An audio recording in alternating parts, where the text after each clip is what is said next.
If you have been watching the e-commerce sector for the last 5 years, you probably have a specific image of Etsy. You might think of it as the ultimate pandemic winner, the place where the world went to buy handmade masks in 2020, and you wouldn't be wrong.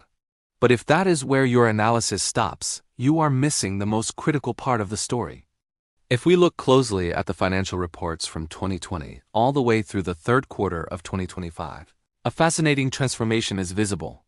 We are looking at a company that is shedding its pandemic stock label and re-engineering itself into an AI-first, high-margin technology platform.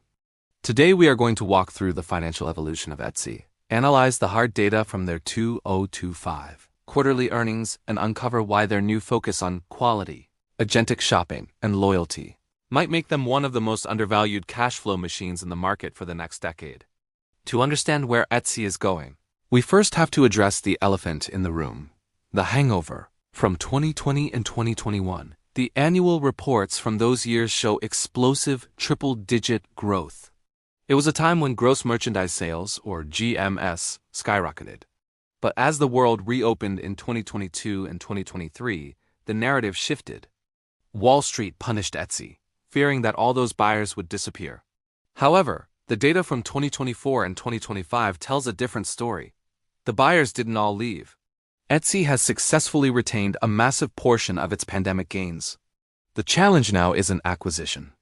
It is frequency. The company has millions of buyers. The goal is to get them to buy more often.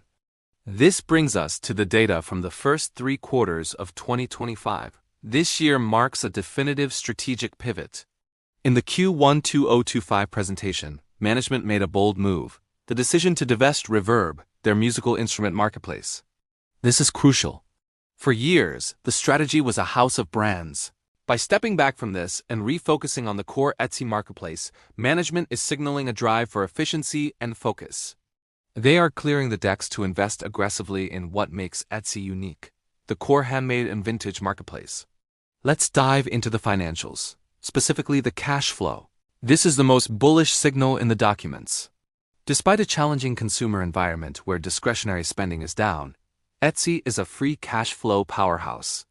In the trailing 12 months ending Q3 2025, Etsy generated approximately $635 million in free cash flow.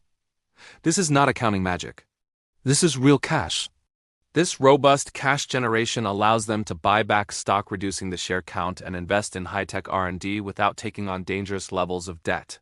In an era of high interest rates, a self-funding company is in a position of strength. Now let's talk about the future growth engine, AI and agentic shopping. The 2025 reports are filled with references to machine learning and large language models. But this isn't just buzzword soup. Etsy has a unique problem. Search. When you go to Amazon, you search for a SKU, like AA batteries. When you go to Etsy, you search for a feeling like rustic 30th birthday gift. Historically, search results were messy. In 2025, Etsy began deploying new ranking and recommendation models that understand intent, not just keywords. They're calling this agentic shopping, where the AI acts like a personal shopper. This is seen in features like gift mode, which uses AI to curate items based on the recipient's personality. The Q2 and Q3 2025 data suggests that these tools are improving conversion rates by helping buyers find what they want faster. Another major development in 2025 is the Etsy Insider Beta program. This is their loyalty play. For years, investors asked for an Etsy Prime. Now we are seeing the early stages of it.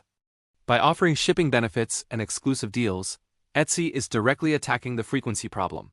If they can convince even a small fraction of their 90+ million active buyers to join a loyalty program, the lifetime value of those customers increases dramatically.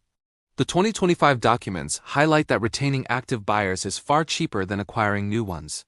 So this shift to a membership model could be a massive margin expander in the coming years.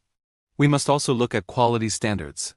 The Q3 2025 report emphasizes the removal of non-compliant listings. Etsy is cleaning house.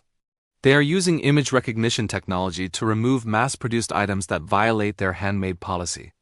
While this might hurt short-term sales volume, it is essential for the long-term health of the brand.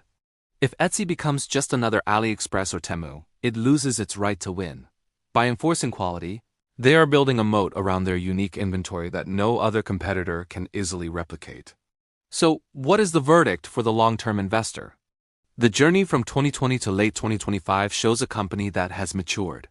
They survived the post-pandemic crash. They are slimming down their portfolio to focus on their core strength, and they are generating massive amounts of cash. They are trading the growth at all costs mentality for profitable, tech-enabled growth.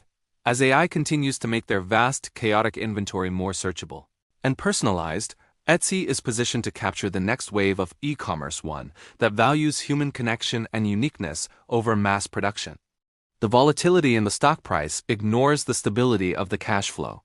For those willing to look past the headlines, Etsy represents a compelling blend of a value stock's cash flow and a tech stock's innovation potential.